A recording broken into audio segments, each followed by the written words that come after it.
Hello there everyone, welcome back to our channel. In today's video, you are going to see how to recover deleted Telegram account.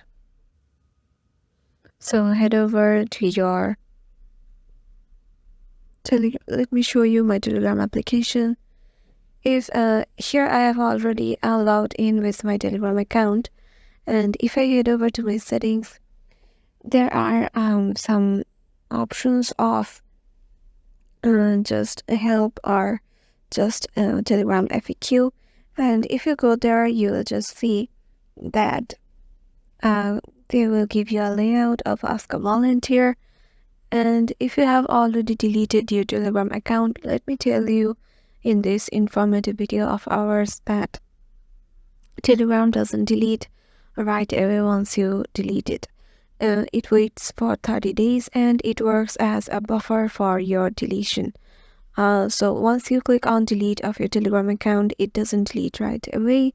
All it does is just wait for the 30 days, and once the 30 days buffer time is over, it deletes automatically. So if you in case need to change your mind and just recover your Telegram account, all you need to do is just head over to your Telegram application with your phone number and the preceding password of yours, and then you'll just able to get into your Telegram account again. Hope this video will help you out, and we will see you in the next one.